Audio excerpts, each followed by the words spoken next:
This is a look at my Quetzal recumbent. I bought this bike new in 1999 and I completely rebuilt it in 2000 and, well, between 2007 and 2008. It was kind of a long-term project. It originally had a 105-speed drivetrain, which consisted of a 3-speed crankset, a 5-speed mid-drive, and a 7-speed cluster on the rear. When I rebuilt it, first thing I did was strip down the frame and just gave it a rattle can paint job in John Deere colors, as you can see.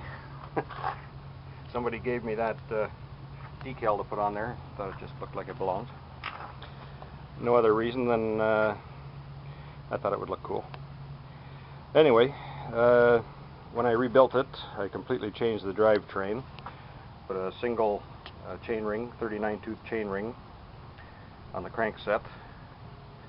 I modified a freewheel, rearranged the cogs on it so that I put the 22-tooth in behind for the input cog and used the 34-tooth for the output cog to gear it up into a reasonable range for the Rohloff speed hub. Brakes are Avid V brakes. Levers are the Avid speed dials. Very nice. You can fine-tune the lever adjustment. Torque arm mounting, I had to do something a little unconventional. There was not room under the chainstay between the dropout and the brake mount for the torque arm, so my options were to shorten it and adapt it, and then I'd have problems mounting a kickstand. So I tried it up the back of the seat stay. I epoxied the block on there because I didn't like the look of hose clamps. So far it's holding well. I put a zip tie around it just for added insurance, but I've pulled pretty hard on that block and it seems to be epoxied on there pretty good. Wheel removal is a bit of a pain in the butt, for sure. It's very comfortable to ride.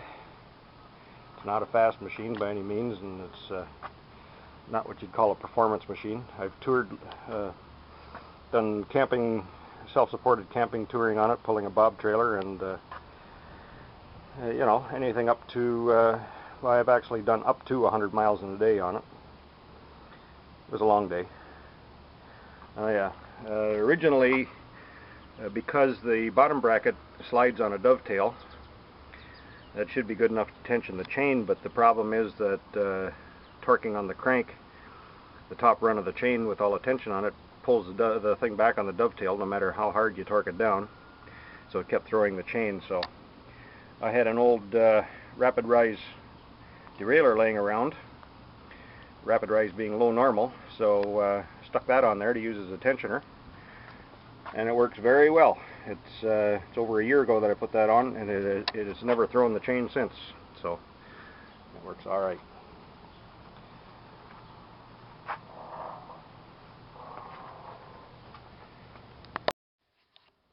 Now, technically, I could call this a 70 speed because the outer 4 cogs on the mid-drive, you could drop the output chain down onto those.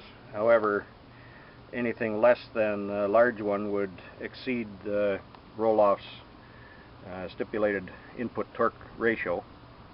I haven't even calculated what it would get you down to. I think if you put it on the small cog there, you couldn't pedal it fast enough to stay balanced. But anyway, they're just there to fill up space, basically. The mid-drive itself, like I said, is just a standard 7-speed Shimano freewheel with the pawls removed so that it freewheels freely each way. The other issue that arises is because it freewheels in the opposite direction of what it's intended to, the left-threaded lock ring tends to unscrew, so you have to Loctite that. Actually Loctited it in place with red Loctite, and it hasn't moved. Before I Loctited it, it did unthread a couple times. I almost lost the bearings. After I Loctited it, no more issues.